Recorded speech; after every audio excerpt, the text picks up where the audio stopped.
is Jennifer De Vivo, and today I am helping answer a question I hear a lot from first-time homebuyers or buyers re-entering the market. What are my real out-of-pocket costs? I think a lot of people understand, a lot of buyers understand that we are going to purchase a home and we're going to finance a mortgage.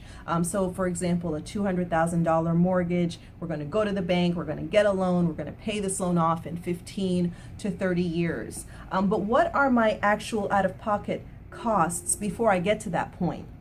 And so I break them down into three areas. The first area is what I call risk money. This is money that you may not get back, and definitely some money that you won't get back. The first component of that is deposit. When you get an accepted contract, guess what's going to happen? You have to put down a deposit. And that could be $1,000, $2,000, $5,000, just depending on the situation. And normally that money is credited back to you at closing. So when I say risk money, in most situations you're going to get that back. In the next portion would be inspection. So once you're under contract, you've delivered your deposit, now you want to inspect this house. You want to see, hey, is this house in good condition? Are there issues with it? So you spend money for an inspection. That money is not going to come back to you. The inspector is going to take his money, he's going to do the inspection, he's going to deliver you a report.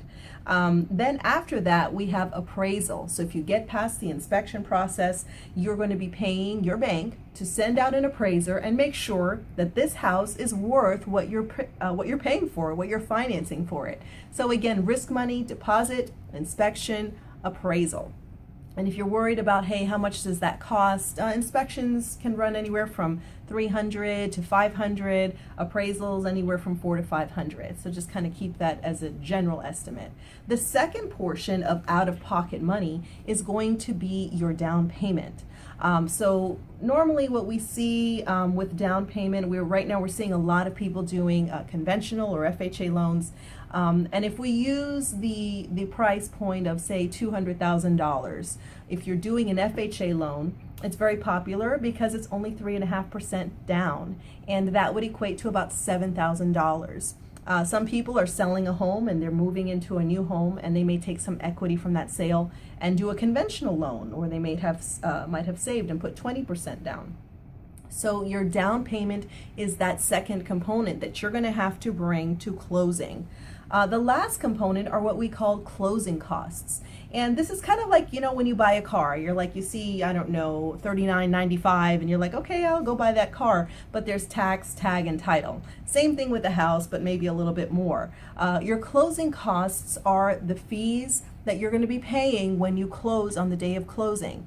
And basically those break down into actually many different little things, but we'll just kind of keep it general here. So the first component of your closing costs are going to be things like taxes, your state taxes, your local taxes, your property taxes. And then the next part of that would be your finance fees. When you are financing your loan, besides with your bank, besides your loan amount, there are finance fees, and that can take up a good portion of your closing costs. Another part of closing costs that we see are your title work. Making sure that you've got a deed that is clean and clear and free of encumbrances, so that way when you move into your house, nobody comes from history and says from the past and says, no, this house is really my house. Another thing that we see in closing costs are is your home insurance. So, if there's a hurricane, if there's a fire, you definitely want to make sure that your home is insured. And these are things that you're going to see in your closing costs. Generally, closing costs are about 4% of your purchase price. So again, on a home of $200,000, we're going to see probably about $8,000 or so go to closing costs. And so don't be afraid of these numbers. It's kind of good to know, before you get into the process, what you can kind of expect.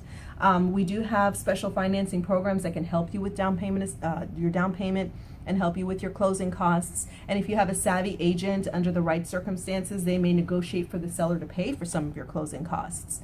So I hope you find this helpful. I hope it takes some of the mystery out about out-of-pocket expenses.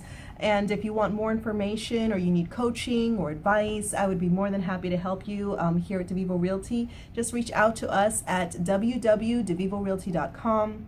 We're on all social media, Tumblr, LinkedIn, Facebook, and we'd be happy to help you and connect with you. So this is Jennifer De Vivo with De Vivo Realty, helping you find your way home.